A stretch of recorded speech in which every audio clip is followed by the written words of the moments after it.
So we're a true crime and paranormal podcast called I've Got Something to Tell You. And I'm Tayler. I cover the paranormal. And I'm Colleen, and I cover the true crime. Mm-hmm. One of the things with us is just embrace the giggles. We are never, we're two best friends telling stories to freak each other out. We're also including you in this best friend story. So we're going to giggle, we're going to laugh. However, we're not ever laughing at a victim. We are never laughing at somebody that has been harmed. However, we will roast people who harm people. So and feel free to jump into, like, if you have any good roasts for the serial killers or murderers, whoever she covers. Embrace it. We love it. I think that's it. Yeah. Oh, at the end, we will ask if you guys have any stories to tell us. We've got something to tell you. But if you have anything to tell us, please feel free. We do also want to hear them. Yeah, we love scary stories, and we love personal scary stories especially. So yes. Also, I brought snacks. They're in the 2 red boxes, so feel free to get up and grab some. Grab as much as you want. Just want to put that out there. So today I am going to be covering a paranormal story, obviously. What? Crazy, I know. Shocker. I'm going to be covering the Kelly-Hopkinsville Goblins. I love that already. I knew you would. I was so excited to tell you this one. Okay, so let's just get into it. So our story takes place in a tiny, isolated town in Christian County, Kentucky called Kelly. The Sutton family, who I'll introduce in a minute, live in a farmhouse, and if it didn't already mention goblin, you'd probably think it's haunted. One sec. I mean, it looks pretty haunted. It's rustic. Okay. Would you stay in there? No. Didn't think so. So it's unpainted, like just plain wood. They don't have phones, no running water. Kind of typical for a rural area. This farmhouse has 3 bedrooms, and they have 9 people crammed in there. Glennie Langford, who owned the farmhouse, her son, Lucky Sutton, and his wife, Vera, John Charlie Sutton, who was Lucky's younger brother, and his wife, Eileen. Eileen's brother, O.P. Baker. I don't know what O.P. stands for. Okay. I feel like you're going to ask me that. I was just going to say Lucky. It's a different name. Yeah. Maybe he's just like Lucky. I don't know. It doesn't seem like already. Yeah. Off the bat. No, you're right. So Eileen's brother, O.P. Baker, also lived in the house, and then Glennie also had 3 younger children, Lonnie, Charlton, and Mary Langford. And on top of those 9 people, Lucky's friend, Billy Ray Tayler, was staying with them at the time, and of course, his wife was too. So then that makes 11 people in this tiny house. And I feel like it looks kind of big in this picture, but it's really not. So anyway, it's August 21st, 1955, on a Sunday night around 7 p.m. And like I said, no running water in the house. So Billy Ray goes outside to the well to fetch some water. And like I said, 7 p.m., so it's getting slightly dark there, and also rural area, so not a lot of lights around. And then all of a sudden he sees this huge silver-colored object, which he described that it's shaped like a football, streak across the sky, and he said that the exhaust was all of the colors of the rainbow.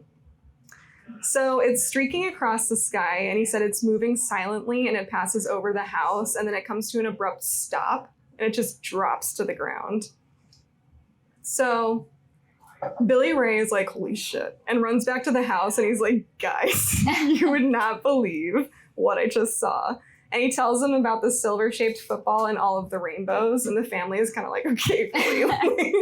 And laughed at him. And remember, this is the middle of nowhere, Kentucky in the 50s. They obviously don't have internet, probably don't have a TV, so they don't know what he's talking about. And honestly, I don't think he knows what he's talking about either. He's like, what did I just see? So the family goes back to doing whatever they were doing, and an hour passes by, and their dog starts going nuts, like he's barking at an intruder, like outside. And by this time, it's around 8-ish, so it's pretty dark out there, and Lucky and Billy Ray go to the back door to investigate. when they see a strange glow in the backyard, and as their eyes follow the glow, they see standing there a small creature.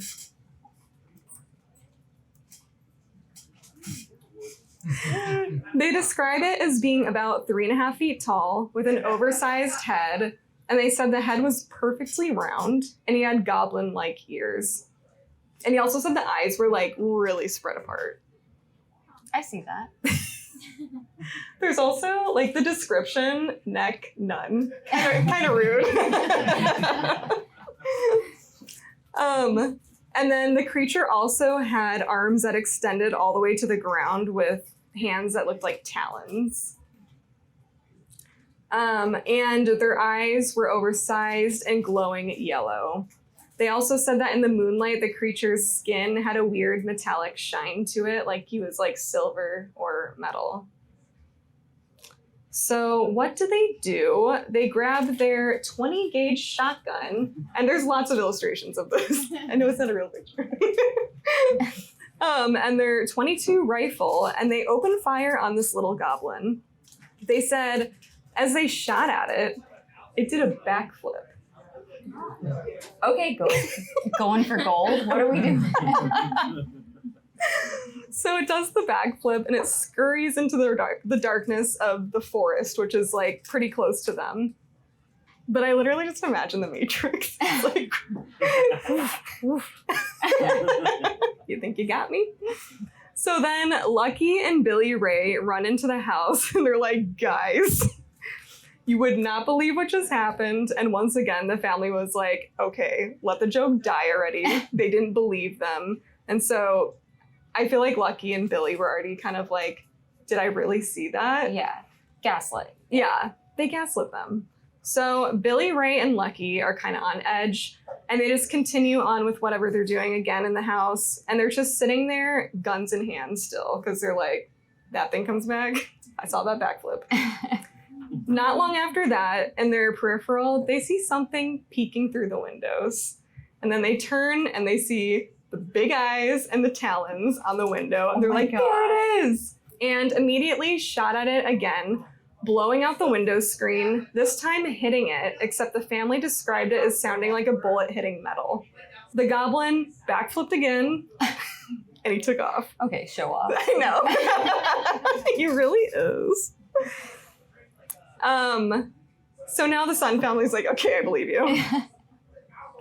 After a little bit of time, on the other side of the house, another one appears, this time on the other side on the window, and they shoot again, same thing, sounds like they're hitting metal, and the goblin takes off.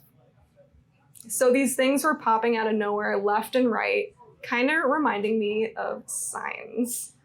I have a great visual for you guys. Is it the... No, it sure is. Why? I feel like everyone's seen this movie, right? Okay. This gave us nightmares. Running on the roof, it just gets worse. The hand under the door. Oh, I forgot about that one. I know. This movie is seared into my mind, just so you know.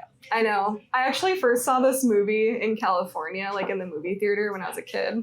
And I remember being like, I'm by water right now, so I'm safe. But when I go back to Arizona, it's over. Like, they're gonna get me. You moved to an island. I wanted to. I was like, Mom and Dad, what do you guys think about living by water? Hawaii sounds great to me. So at one point, Glennie and Billy Ray see one of the goblins approaching the porch door, and she said, I went out in the hallway and crouched down next to Billy when I saw one approaching the door. She said it looked like a 5-gallon gasoline can with a head on top and small legs. It was a shimmering bright metal, like on my refrigerator. That's how she describes it. Nice. So Glennie reported that she and the creature stared at each other, inches apart from one another, only separated by the window screen, for some time, and then the creature took off.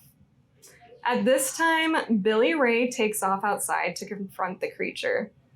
And as he's standing on the porch, looking around, and everyone is inside watching him, a long claw-like hand reaches down from the roof and barely grazes his hair. And the ones inside run out and grab him and pull him inside. And as they're doing this, Lucky starts shooting at the claw hanging down. And as he's shooting at the claw in the distance in the trees nearby, he sees more creatures watching from the tree. And he starts shooting at them. And of course, they just jump off and take off into the forest. Right. So that was the roof. That's a visual somebody drew. Really scary.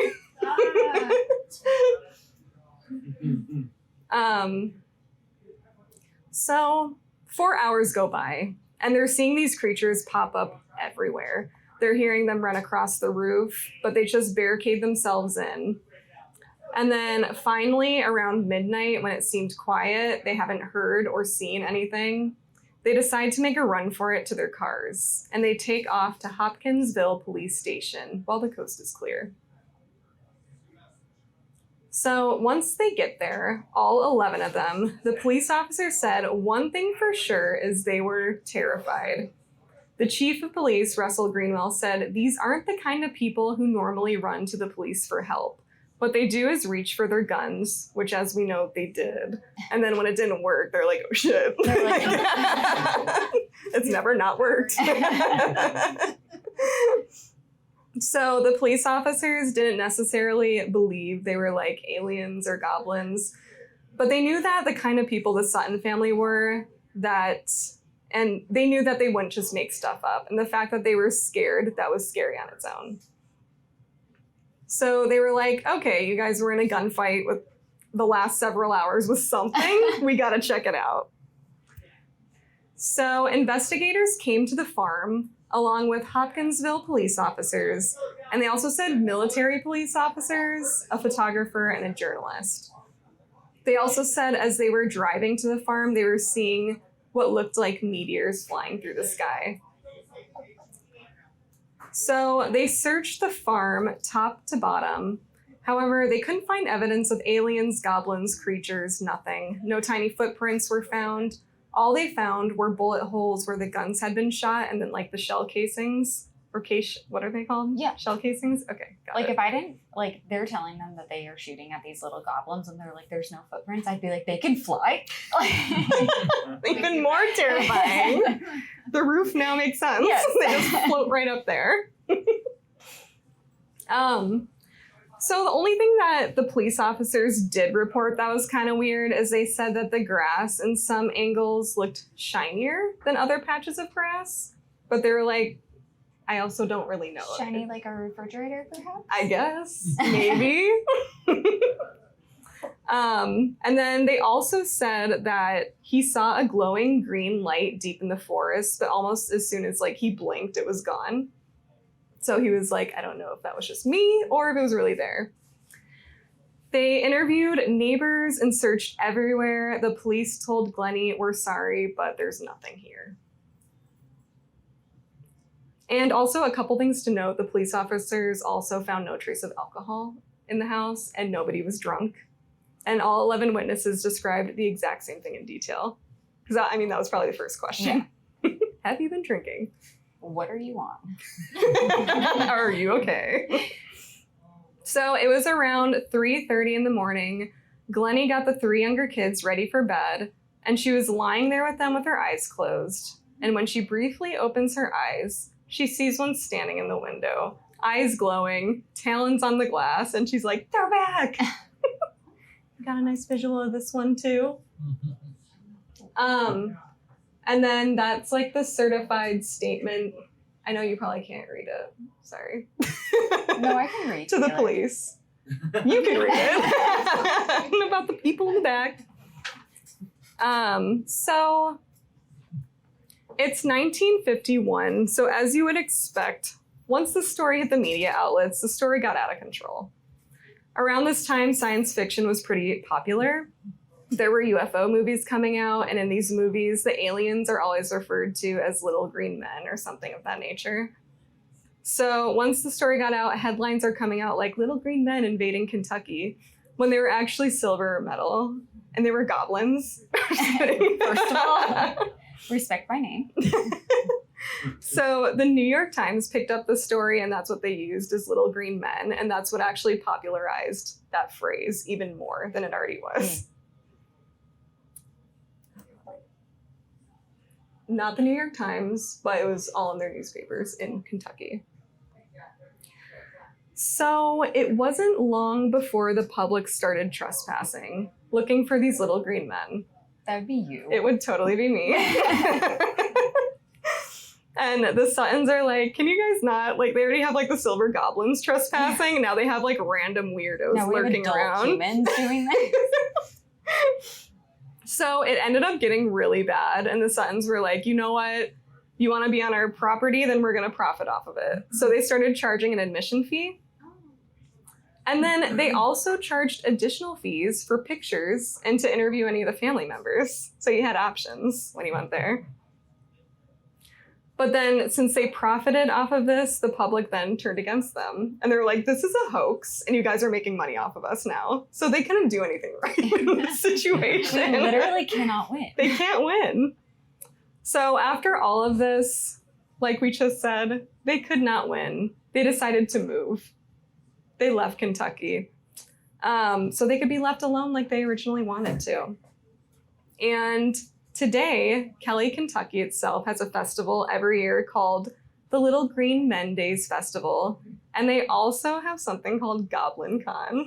I love that. I came across that on Facebook and I was just like, what? It's next month. We could go. It's Friday, 5 p.m., August 14th. Are you guys down? I'm just kidding. Group trip. But anyway, that was the Kelly-Hopkinsville Goblins. I love that. Thank you. I figured you would. Did you guys love goblin? it too? Yeah. Good Yay. job. I'm gonna ask you. All right, like we said, I cover the true crime portion of the podcast. So Tayler and everyone, I've got something to tell you. And I feel like I do always say this, but I am literally so excited to tell you this story. I almost wanted to text you what it was. Well, But- I'm excited. I'm excited for many reasons. But first and foremost, it is from Chicago. And I love finding stories from Chicago for Tayler. So this gives me great joy. And I do really wish your dad was here because I feel like he'd like it. So You would have loved it. shout out Tim. Well, we don't know yet. Let's get through it and then we'll get Tim's advice later on. But so the story is from Chicago, and over the years, Chicago has provided us with many gifts. The Bears, hot dogs, deep dish pizza, and obviously some of my favorites, true crime cases like Leopold and Loeb. And I said, shout out to us who covered that case in our most recent recording. Please stream wherever you get your podcasts. But we also got Al Capone, John Wayne Gacy. I could literally go on. But so Chicago has absolutely produced some legendary exports. However, while I was trying to figure out what I was going to do for my case this week, I found what I think might be Chicago's greatest hidden gem. Because tonight I'm going to tell you about the self-proclaimed deadliest man alive, Count Dante, and how he led the Chicago Dojo War of 1970. Count? Count Dante. Cool. You can hit the next slide, please. Okay. This is a real ad he took out for himself. I'm telling this story is very stupid, but also the most amazing thing that I have had the privilege to research. Also, just some pretext slash like side quest story. When I found this case, all I saw was the headline Count Dante, and I was like, count me in. Then I saw Count Dante Dojo War, and I was like, oh my god, is this a vampire who does karate? It just keeps getting better. It is not, but I do promise. I promise you it's even crazier. So let's get into it. So Count Dante was born John Timothy Kean. So first twist of the story, Count Dante was not his real name. John Timothy Kean was born February 2nd, 1939 in Beverly, Chicago. He came from a very well-off Irish-American family. His dad, Jack, was a physician and director of a bank, and his mom, Dorothy, was a socialite who was often photographed and featured in the society pages of the Chicago Tribune. She was stunning. However, John Kean, growing up, was a skinny, redheaded kid with a big attitude. He was very much an all-in kind of person who got joy from antagonizing others and then would absolutely never back down. So he got into a lot of fights.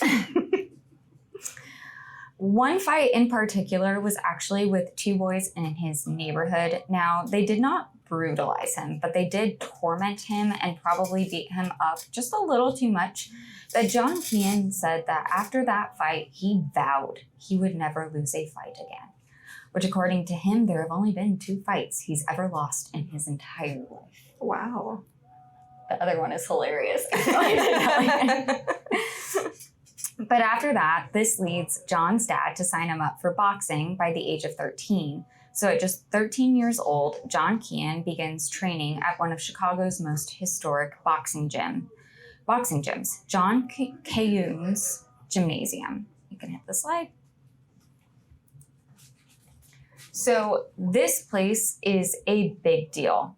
Big boxing names like Jack Dempsey, Joe Louis, Sugar Ray Robinson, and Muhammad Ali all trained here.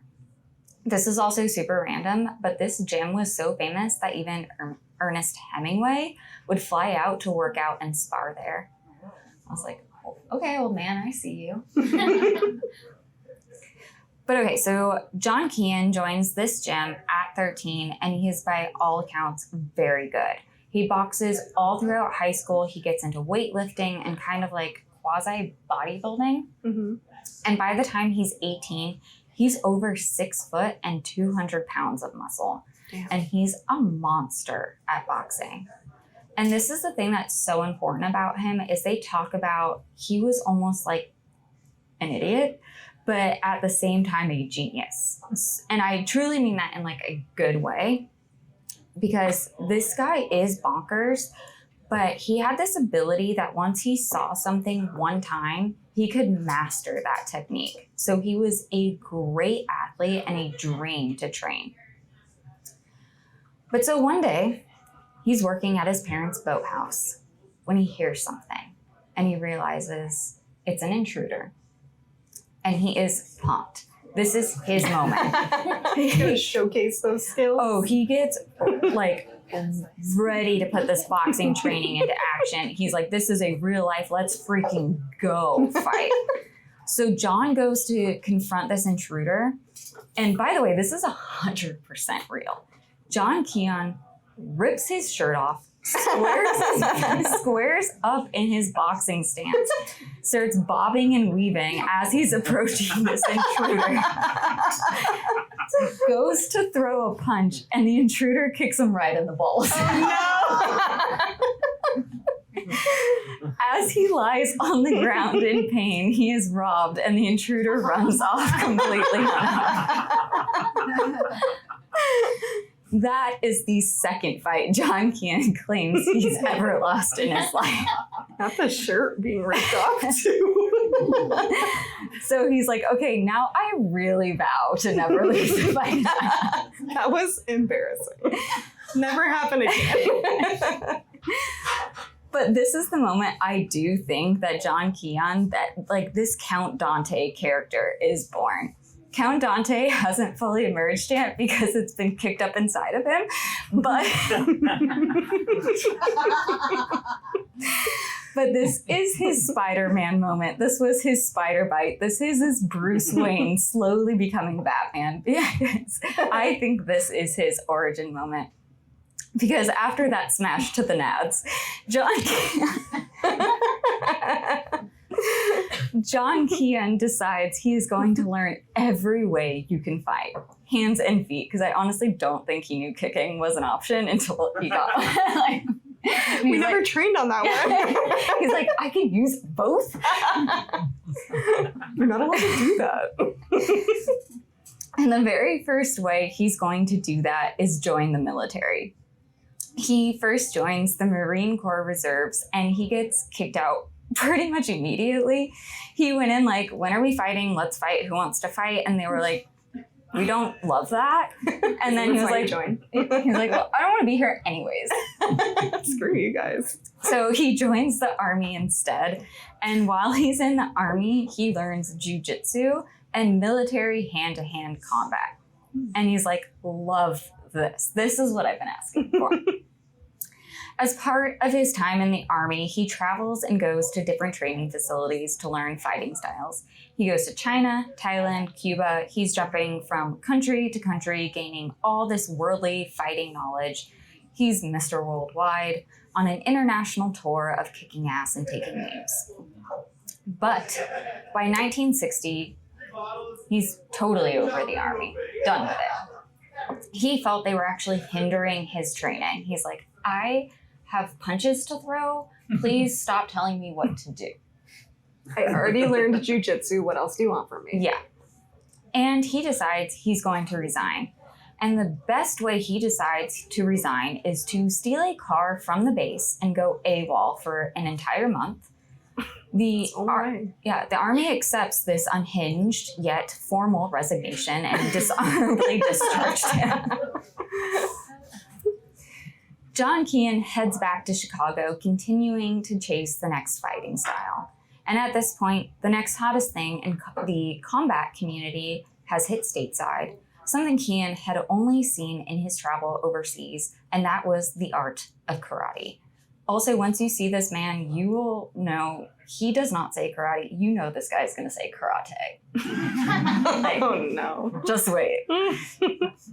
So Keon, being Keon, has to find the best of the best in U.S. karate training. And that's when he finds Robert Trias. Robert Trias is known as the father of American karate. He is credited with being one of the pioneers bringing karate to America. He was the founder and head of the United States Karate Association, or the USKA, and he opened the very first karate dojo in the U.S. in 1956, right here in Phoenix, Arizona. What? Yes. I said, I got a kick out of that. So Kean's like, yeah, I want to work for that guy. He packs up his gi, which is the karate outfit, and heads to Phoenix to train with Robert Trias. They immediately hit it off. Kean is an absolute natural. He earns his black belt in literally record time. He earned it in less than a year, and what I read is it takes 3 to 5 years. Oh, dang. Yeah. Also, in the most unhinged way, during this time, Kean's not living in Phoenix. He is traveling between Phoenix and Chicago. He would road trip every few weeks just to train with Trias. Yes. Dedicated. Or crazy. Whatever you want to call it. That's when Trias gets a great idea. He hires Kean as the Midwest representative for his association, the USKA, that he founded. And this is a huge deal for Kean. He's in his early 20s and he had only been doing karate for a few years, but now he is basically the number one guy in karate's number one guy in the Midwest. So he is pumped. And now this gives him an opportunity. He is going to open his own dojo in Chicago where he can be in charge of the training. He can be in charge of what fighting styles to teach, how to teach them, and how to execute them. And he does it. He calls his dojo the Imperial Academy of the Fighting Arts. Their logo becomes a black dragon, and the students will come to be known as the Black Dragon Fighting Society. This is the most white men doing karate name I've ever heard. But okay, we're going to take a pause really quick because I do want to share or remind you that karate is an art. It actually has origins with dance, and the core of it is about keeping the peace while also knowing you have the skills to keep the peace should the peace not be kept. So It's really zen, very beautiful, very technical, and John Keane's approach is going to be like, screw all of that. He's like, dumb, let's forget about respecting peace, zen, and just go absolutely insane. His training methods included pure violence and take down your opponent by any means necessary. And once the Imperial Academy of the Fighting Arts in Chicago opened, John Keane completely transformed into his truest form. So now we meet what I just think is the funniest man. He's going to enter his Count era because John Keane legally changes his name to Count Juan Raphael Dante. No one knows where he really got this name. Just sounded cool.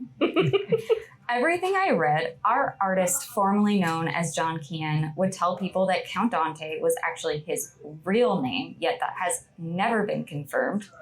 So our Irish-American redheaded boy from Chicago actually claimed he was Spanish royalty and that his family fled to the States after the Spanish Civil War and had to change their name to Keane in order to protect their noble lineage so nobody would find them.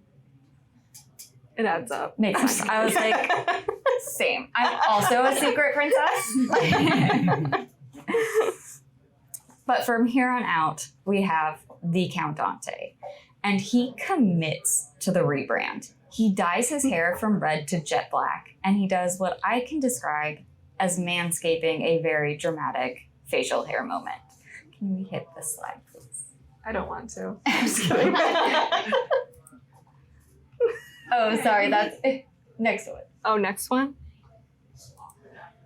Wow. That is detailed. The craziest thing is he didn't shave it. He actually used like hair dissolving powder that he carefully placed on his face. Hair dissolving powder? Yes. He was dedicated, okay? But also, do you see why I thought karate vampire now? Like, yeah, I see it. But so Count Dante is sort of a good marketer because after the dojo opens and his identity rebrand, he partners with Robert Trias and the USKA to put on the very first national karate tournament ever held in the US.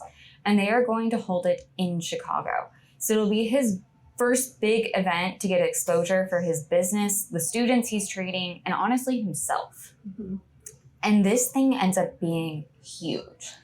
They bring together some of the biggest names in American martial arts from across the country, all these different schools and fighting styles, and basically help establish what competitive karate is going to look like in America.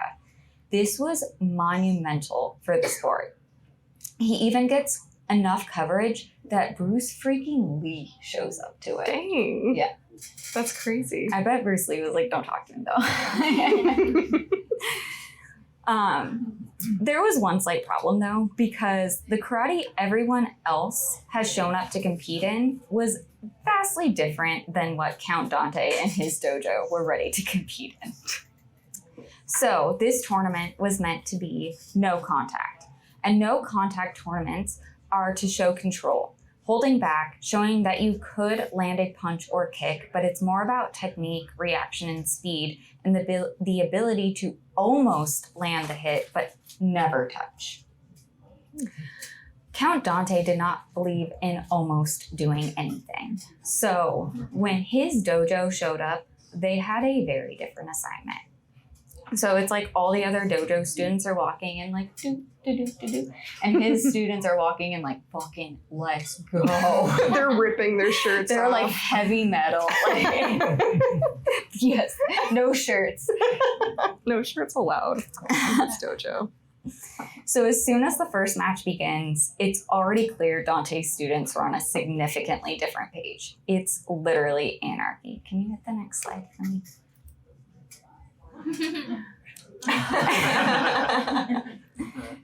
They are not holding punches. It's full contact. Like I feel like they were doing like the, respect bow, and the guy would just like uppercut them like immediately. Oh my god. Gotcha.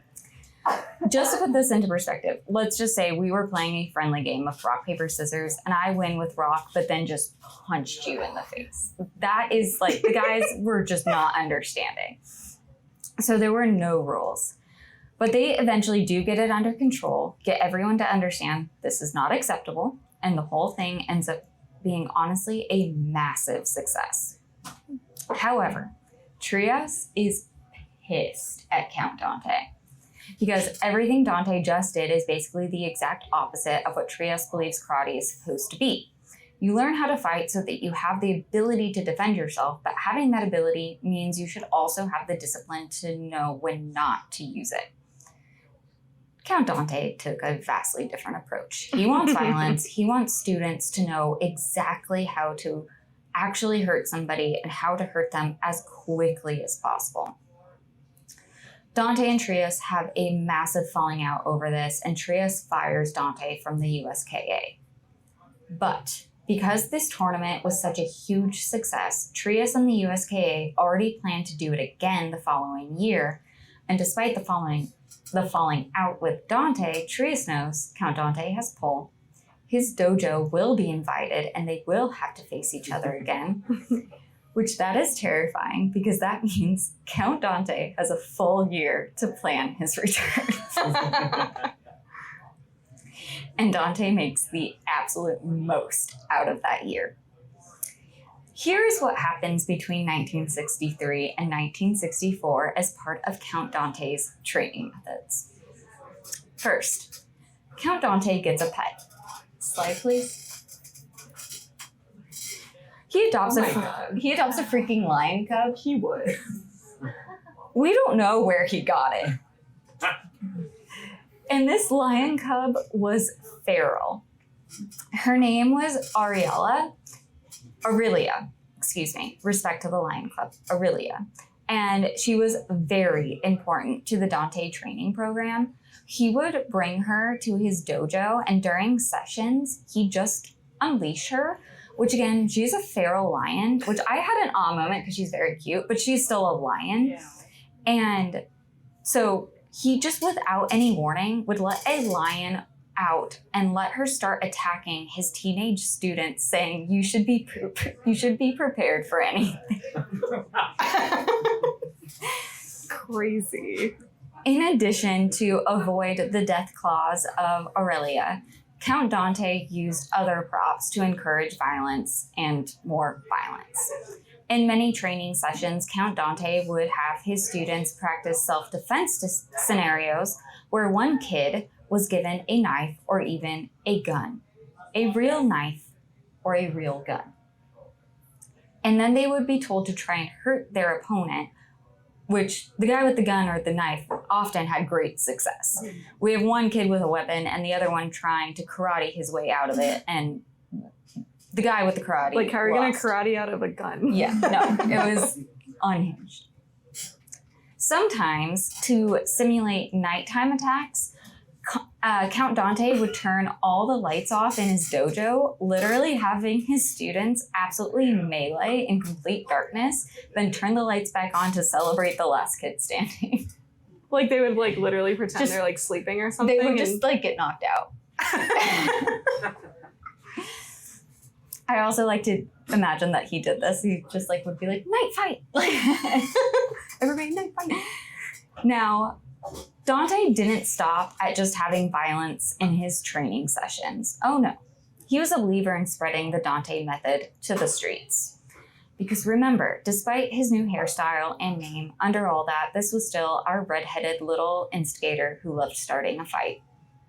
Count Dante was well known to go out walking Aurelia on a leash, dressed in outlandish outfits. Some of his favorite attire included a purple leotard, long capes, and basically leopard print anything. He'd walk the streets of Chicago, he'd visit bars and clubs, basically anywhere he could find a group of men and intentionally antagonize them until they'd want to fight.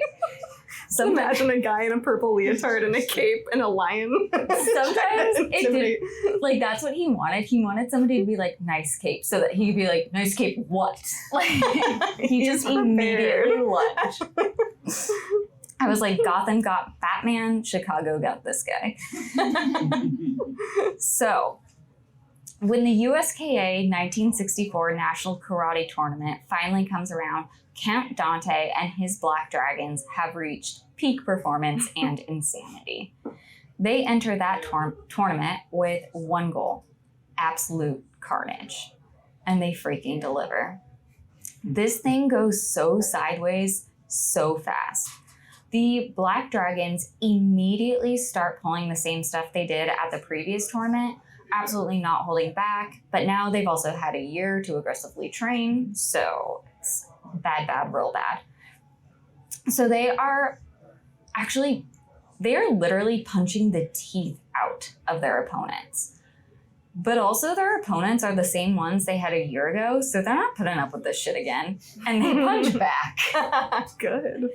They are beating the crap out of each other. It escalates to a point that other matches have to stop because there's too many teeth flying across the mat. Everyone's just toothless. This thing turns into a bloodbath, and this time they can't stop it. The students continue to fight dojo versus dojo in a massive brawl that ends up spilling out of the tournament hall onto the streets of Chicago. I will tell you, we haven't even reached the dojo war yet, but this was nuts. Eventually, after hours, this massive street fight ends, and Count Dante could not be more proud of his Black Dragons. However, Count Dante obviously has made more enemies than friends within the karate community, yet he loves it. He leans into the Count Dante persona even more. Remember, he's kind of good at marketing, so he's like, you're looking for a villain? I'll be your villain. He starts marketing himself as the deadliest man alive, and that he could teach students the world's deadliest fighting tactics. He began taking ads out in comic books and making deals with karate magazines for interviews. So that's his comic book character? That's his ads, yeah. Oh. Can you do one more slide too? Yeah. There's a black belt magazine. That's actually a real magazine. That's a real magazine cover. Wow. It's incredible. I can't tell you the joy that brought me. So this publicity combined with the brutality of the 1964 National Karate Tournament really doesn't make Count Dante a lot of karate friends. And one man in particular really doesn't like Dante. This man had the audacity to open his own dojo in Chicago and name it, how dare he? the Green Dragons. Good. The Green Dragon dojo owner was a man named Robert Cooley. And Robert Cooley was vocal about his distaste for Count Dante's tactics, which a lot of people were, but they also didn't open a dojo in Count Dante's territory with a name that rivaled Count Dante's. So Dante definitely was like, Cooley, coming for you. It literally sounds like a movie. Okay, so, and this is a real thing. In karate, there is a phrase called dojo yaburi or dojo arushi, and it translates to dojo storm, which is... it's just so stupid. Is a dojo storm coming? This is when a dojo takes its top students to the rival dojo to challenge them. And this brings us to the Dojo War of 1970. It's April 24th, 1970. Count Dante gets together a group of 6 of his best Black Dragons. Also, he invites his friend, a fellow martial artist, because all of his students are like teenagers, so he also enlists his fellow friend, Jim Kontsevich. And Kontsevich is 6'3" and 270 pounds. So he's got like teenagers and This the mountain. big old guy. Yeah. The mountain. And they march over to the Green Dragons. They get the Green Dragons to open the door of the dojo by knocking and claiming they are law enforcement. So they just are like, knock, knock, who's there? Definitely not the Black Dragons. The Black Dragons. We're the police. Green Dragons are like, cool, come on in, guys. Oh, no. I also was like, this also adds to my vampire theory because he had to be let in. Oh, you're right. I'm not letting that go.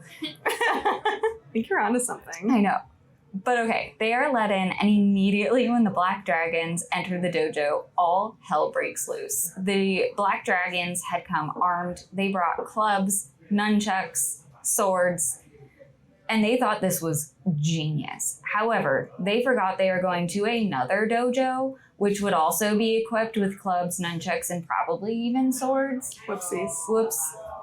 So this turns into an all-out brawl. The Green Dragons immediately start grabbing weapons. The Black Dragons are swinging their weapons all over the place. It was reported at one point someone got a hold of a medieval mace. And that reminded me so much of the scene from Anchorman where Brick has the trident. Where did you get that? Then a back door opens, and little to the Black Dragon's knowledge, the entire back room of the Green Dragon Dojo was filled with Green Dragons who grabbed more weapons and started charging.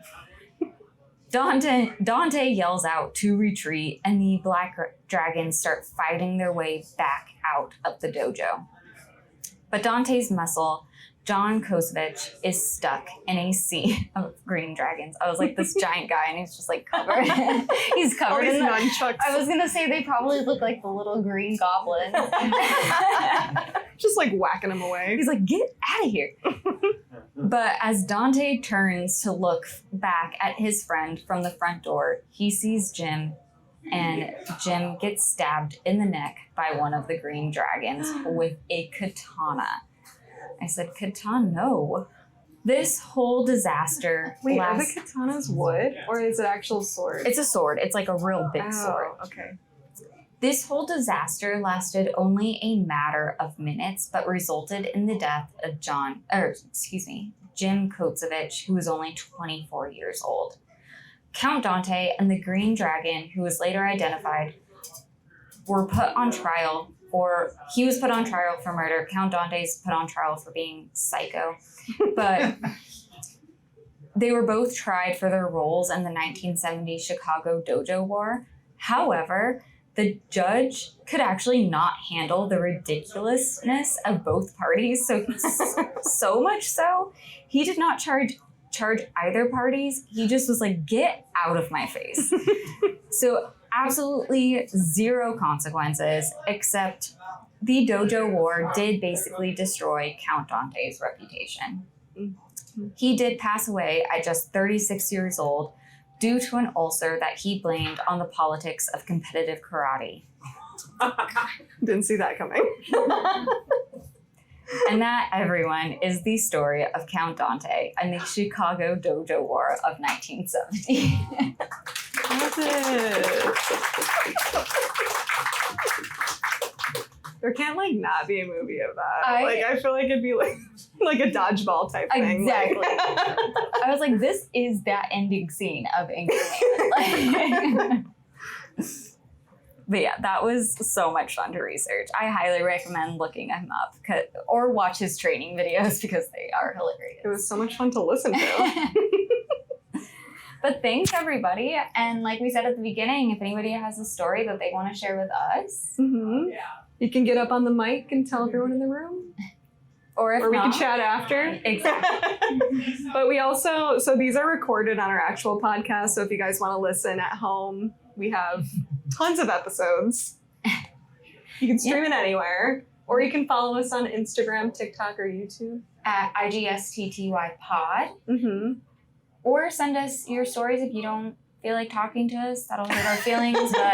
But you can email us at igsttystories@gmail.com. But thank you guys. Thanks, everybody.